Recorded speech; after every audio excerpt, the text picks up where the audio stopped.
បាទសួស្តីបងប្អូនសិស្សានុសិស្សបាទដែលកំពុងចូលទស្សនានៃវីដេអូនៃការសិក្សាពីកំណាព្យថ្ងៃនេះលោកគ្រូលើកយកមេរៀនតាក់ទងទៅនឹងកំណាព្យដើម្បីមកធ្វើការចែកជូនដល់បងប្អូនទាំងអស់គ្នាបង្កើតការយល់ដឹងបាទទៅលើបញ្ហាផ្សេងៗរបស់កំណាព្យហើយនៅក្នុងវីដេអូនេះលោកគ្រូសង្កត់ធ្ងន់លើចំណុចទី1គឺសញ្ញាទូទៅនៃកំណាព្យបាទចំណុចទី2គឺនិយមន័យនៃកំណាព្យបាទដែលវាមានច្រើននិយមន័យដែរបាទ4និយមន័យបាទថាអ្វីទៅជាកំណាព្យបាទហើយចំណុចទី3គឺបំណែងចែកសម័យកាលនៃការបង្កើតបាទវិធីតែងនិពន្ធកំណាព្យរបស់ខ្មែរបាទដែលតើ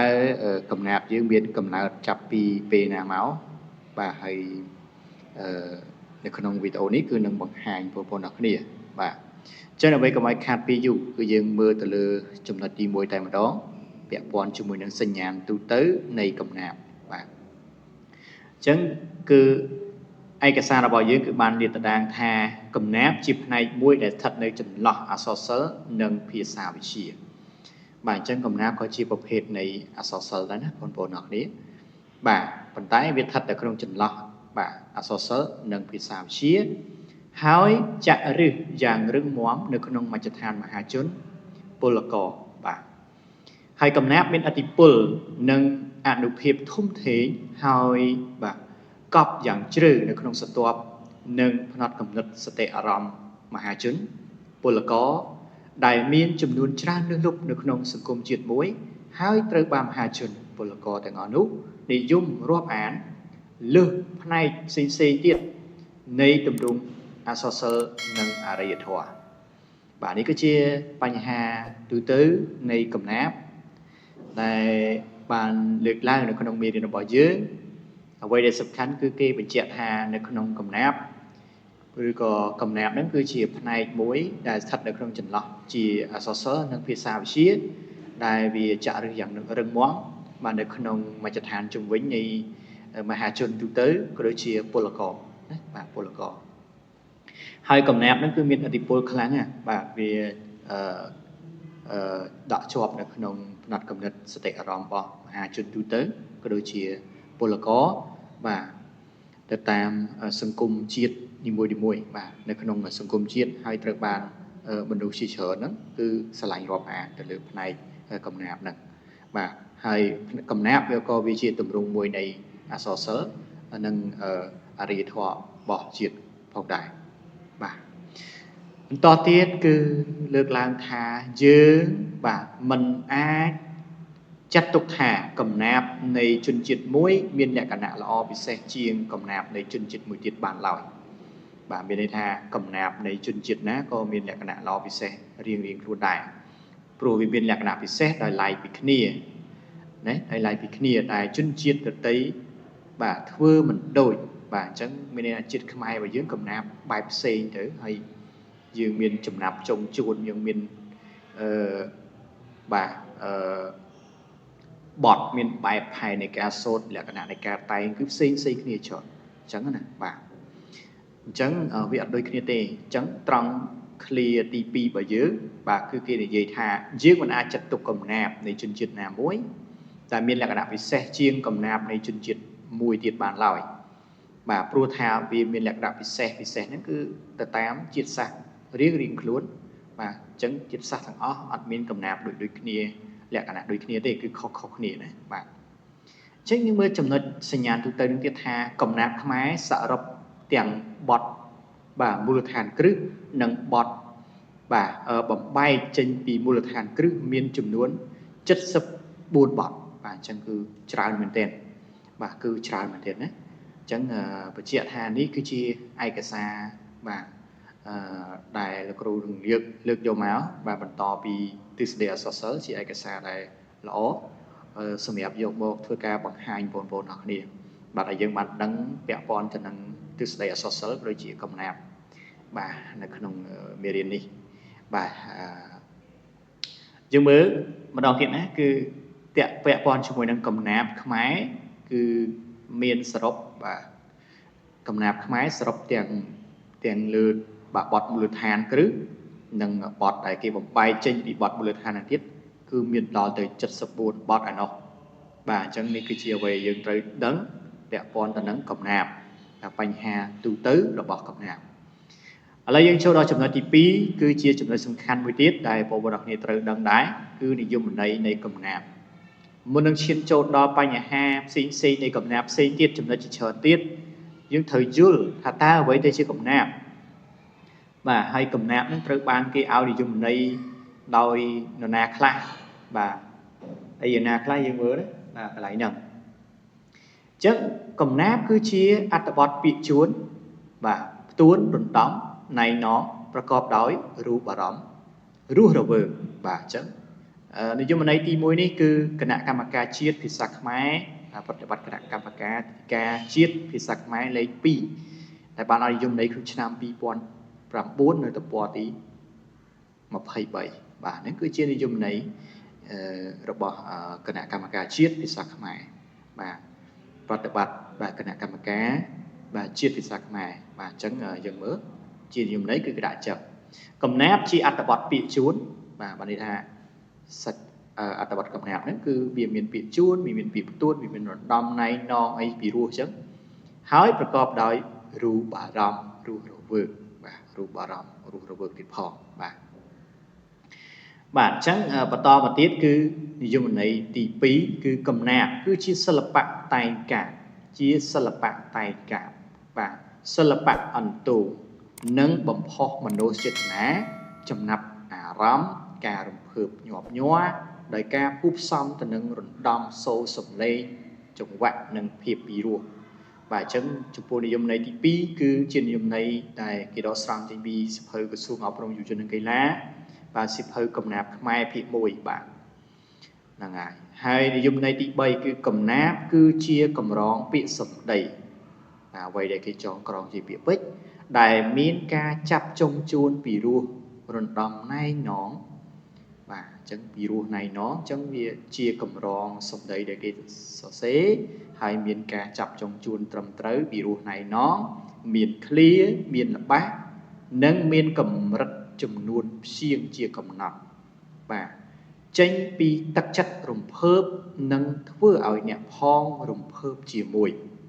បាទនេះគឺជានិយមន័យកំណាព្យទី3ដែលនិយមន័យនេះគឺចេញពីលោកពេជ្រទុំក្រវិលបាទពេជ្រទុំក្រវិលបាទជាសិល្បៈសភៅសិល្បៈតែងកាព្យរបស់លោកគឺនៅទំព័រទី8បានឲ្យនិយមន័យបែបនេះនិយមន័យចុងក្រោយបាទគឺកំណាព្យគឺជាសិលអត្ថបទបាទគឺជាសិលអត្ថបទប្រកបដោយចំណាប់ចុងជួនពីរោះរំដំបាទមានបាទរង្វាស់កាព្យនិងចង្វាក់ច្បាស់លាស់មានសមត្ថភាពអាចទាក់ទាញអារម្មណ៍អ្នកអានអ្នកស្ដាប់ឲ្យរំភើបញាប់ញ័របានហើយនិយមន័យនេះដែរគឺចេញពីលោកជ័យឆាបបាទជាអ្នកផ្ដល់នៅនិយមន័យអញ្ចឹងយើងមើលសួរថាតើលោកគ្រូនិយមន័យទាំង4នេះយើងយកមួយណាអញ្ចឹងយើងយកមួយណាក៏បានដែរបាទយើងយកមួយណាក៏បានដែរបាទអាស្រ័យយើងស្រឡាញ់យើងពេញចិត្តទៅលើនិយមន័យនៃបាទអ្នកអក្សរសាស្ត្រអ្នកនិពន្ធអ្នកដែលផ្ដល់និយមន័យហ្នឹងបាទអញ្ចឹងយើងអាចយកទៅដោយសារតែនេះគឺជានិយមន័យដែលអ្នកនិពន្ធរបស់យើងបានបាទគឺគេបានរៀបចំគឺបានផ្ដល់ឲ្យនិយមន័យហើយអញ្ចឹងយើងយកមួយណាក៏ទៅតាមហ្នឹងទៅណាបាទអញ្ចឹងយើងមើលនិយមន័យទី1កំណាព្យគឺជាអត្ថបទពាក្យជួនបាទផ្ទួនដល់ថ្ងៃណោហើយប្រកបដោយរូបអារម្មណ៍ទៀតហើយរស់រវើកបាទទី2គឺកំណាព្យគឺជាសិល្បៈតែងកាព្យដែលសិល្បៈអន្តោបាទនឹងបំផុសបាទបំផុសនៅមនោចេតនាចំណាប់អារម្មណ៍ការរំភើបញាប់ញ័រដោយការផ្គូផ្សំជាមួយនឹងរំដំសូរសំឡេងអញ្ចឹងទៅនឹងចង្វាក់បាទដូចជាភាពរស់រវើកចំណែកទី3បាទគឺកំណាព្យគឺជាកម្រងពាក្យសម្ដីដែលមានការចាប់ចុងជួនបាទពីរោះណៃណងហើយមានឃ្លាល្បះអីចឹងទៅមានកម្រិតព្យាង្គកំណត់ត្រឹមត្រូវបាទហើយអ្វីយើងតាក់តែងនេះគឺចេញពីចិត្តរំភើបរបស់យើងហើយក៏ធ្វើឲ្យអ្នកអានអ្នកផ្សេងទៀតហ្នឹងគឺរំភើបជាមួយនៅពេលដែលបានអានអត្ថបទកំណាព្យរបស់យើងហើយចុងក្រោយកំណាព្យគឺជាអត្ថបទសិលអត្ថបទបាទសិលគឺបានន័យថាវិធីដែលអ្នកនិពន្ធតាក់តែងបាទប្រកបដោយចំណាប់ចុងជួនបាទគឺប្រកបដោយចំណាប់ចុងជួនគឺមានចាប់ចុងជួនអីត្រឹមត្រូវពីរោះរំដំមានរង្វាស់កាព្យអីត្រឹមត្រូវមានចង្វាក់ច្បាស់លាស់ ហើយក៏មានសមត្ថភាពអាចតាក់ទាញអារម្មណ៍អ្នកអានផងដែរឲ្យអ្នកអានហ្នឹងរំភើបបាទញាប់ញ័របាទអញ្ចឹងនឹងគឺជានិយមន័យដែលបានធ្វើការបង្ហាញបងប្អូនអរគ្នាសង្ឃឹមថាយើងដឹងទាំងអស់គ្នាកុំឲ្យគេសួរថាអ្វីទៅជាកំណាព្យគឺយើងអត់អាចឆ្លើយបានបាទអាចឆ្លើយបានអញ្ចឹងយើងអាចយកនិយមន័យនេះទៅឆ្លើយបានណាបាទយើងមើលទៅលើចំណុចទី3នៃវីដេអូរបស់លោកគ្រូនេះគឺចំណុចទី3គឺបំណែងចែកសម័យកាលបង្កើតវិធីតែងនិពន្ធកំណាព្យខ្មែរអញ្ចឹងអ្វីដែលយើងចង់សួរថាតើកំណាព្យត្រូវបានគេបង្កើតឡើងតាំងពីពេលណាមកបាទអញ្ចឹងចម្លើយរបស់ឯកសាររបស់យើងនេះគេដាក់ថាកំណាព្យខ្មែរមានកំណើតតាំងពីមុនព្រហ្មញ្ញសាសនាឯនោះបាទតាំងពីមុនព្រហ្មញ្ញសាសនានិងពុទ្ធសាសនាទៀតដែលហូរចូលមកនៅក្នុងប្រទេសកម្ពុជាយើងមកម្លេះអញ្ចឹងយូរមែនទែនបាទយូរហើយគឺកើតឡើងតាំងពីមុនគ្រិស្តសករាជឯនោះបាទគឺកើតឡើងតាំងពីមុនគ្រិស្តសករាជបងបាទអញ្ចឹងយើងមើលប្រវត្តិនៃការកកើតនៃកំណាព្យខ្មែររបស់យើងមាន3ដំណាក់កាលបាទប្រវត្តិនៃការកកើតបាទនៃកំណាព្យខ្មែរយើងមាន3ដំណាក់កាលគឺសម័យមុនអង្គរសម័យអង្គរនិងសម័យក្រោយអង្គរបាទដែលសម័យមុនអង្គរចែកចេញជា2ដំណាក់កាលគឺសម័យនគរភ្នំឬក៏ហ្វូណនដែលមានបទពី4ចំណែកឯសម័យចេនឡាគឺមានបទបច្ចាវតបាទបទបច្ចាវតអញ្ចឹងនេះគឺជាបំណែកចែកនៃការកកើតនៃកំណាព្យខ្មែរយើងចែកចេញជា3ដំណាក់កាលដែលគេចាត់ទុកសម័យមុនអង្គរចែកចេញជា2មាននគរភ្នំហើយនិងសម័យចេនឡាដែលសម័យហ្វូណនឬក៏នគរភ្នំហ្នឹងគឺមានបទពី4ហើយសម័យចេនឡាគឺមានបទបច្ចាវតបាទចំណែកឯកំណាព្យប្រភេទដំណាក់កាលទី2គឺសម័យអង្គរបាទគឺសម័យកាលអង្គរបាទអញ្ចឹងគេចែកកំណាព្យជា3ដំណាក់កាលសម័យកាលទី1គឺសម័យមុនអង្គរបាទដែលមាន2បទហើយសម័យអង្គរគឺមាន5បទបាទមាន5បទកំណាព្យសម័យអង្គរមាន5បទគឺបទកាកតេបាទបទភុជង្គលីលាបទពំនោលបាទអញ្ចឹងទី1កាកតេទី2ភុជង្គលីលាទី3ពំនោលបាទទី4គឺបន្ទោលការនិងចុងក្រោយគឺបទព្រហ្មកិច្ចបាទបទព្រហ្មកិច្ចបាទនៅក្នុងសម័យអង្គរបាទទី3គឺសម័យក្រោយអង្គរបាទអញ្ចឹងសម័យក្រោយអង្គរគឺគេមានកំណាព្យឡើងនៅក្នុងសម័យឧដុង្គនិងសម័យលង្វែកតែសម័យឧដុង្គនិងសម័យលង្វែកចាត់ទុកថាជាសម័យក្រោយអង្គរនេះគឺមានបទពាក្យ6បទនេះត្រូវបានប្រើនៅក្នុងរឿងរតនាវង្សបាទហើយនឹងសម័យចតុមុខគឺមានបទពាក្យ7បទពាក្យ8បទពាក្យ9បទពាក្យ10បទពាក្យ11និងបទពាក្យ12បាទគឺកើតនៅក្រោយសម័យអង្គរបាទគឺអញ្ចឹងបញ្ជាក់បងប្អូនថាបាទការកកើតនៃកំណាព្យខ្មែរយើងគឺមាន3ដំណាក់កាលគឺសម័យមុនអង្គរបាទចែកចេញជា2ដំណាក់កាលគឺនគរភ្នំហើយនិងចេនឡាហើយនគរភ្នំគឺបទពាក្យ4ហើយនិងចេនឡាគឺបទបច្ចាវតហើយសម័យអង្គររបស់យើងមាន5បទកាកតេភុជង្គលីលាពំនោលបាទបន្ទោលការហើយនិងព្រហ្មកិច្ចចំណែកសម័យក្រោយអង្គរគឺនៅសម័យឧដុង្គនិងសម័យលង្វែកគឺមានបទពាក្យ6បាទដែលឃើញគេបញ្ជាក់ថាបទពាក្យ6នេះគឺប្រើនៅក្នុងរឿងរតនាវង្សហើយសម័យចតុមុខគឺមានបទពាក្យ7 8 9 10 11 12បាទអញ្ចឹងនេះគឺជាបំណែកចែកបាទនៃកំណាព្យខ្មែរយើងទៅតាមដំណាក់កាលនៃសម័យកាលរបស់យើងបាទគឺសម័យកាលមុនអង្គរសម័យអង្គរនិងសម័យបាទក្រោយអង្គរគេសម្គាល់យើងថាបាទគេសម្គាល់យើងថាកំណាព្យទាំង14បទខាងលើនេះគេឲ្យឈ្មោះថាកាព្យមូលដ្ឋានឬក៏មេកាព្យនេះបាទអញ្ចឹងទាំង14បទខាងលើគឺទៅតាមចែកសម័យកាលហ្នឹងគឺគេហៅថាកាព្យមូលដ្ឋានឬក៏មេកាព្យដូច្នេះរបៀបនិពន្ធកំណាព្យខ្មែរយើងទាំងបទមូលដ្ឋាននិងបទដែលបំបែកចេញពីបទមូលដ្ឋានទើបតែរកឃើញបាន74បទឯរបៀបស្មូតទើបតែរកឃើញបានដល់ទៅបាទ61របៀបស្មូតឬក៏61បទបាទអញ្ចឹងនេះគឺជាវីដេអូដែលលោកគ្រូបានលើកយកមកពីឯកសារបាទសំខាន់មួយដើម្បីធ្វើឲ្យបងប្អូនអរគ្នាយល់ បាទហ្នឹងហើយអញ្ចឹងចង់ឲ្យបងប្អូនអរគ្នាដឹងអំពីកំណាព្យខ្លះៗបាទអញ្ចឹងនៅវីដេអូបន្តទៀតគ្រូនឹងលើកឡើងបន្ថែមទៀតទៅលើបាទមេរៀននៃកំណាព្យនេះ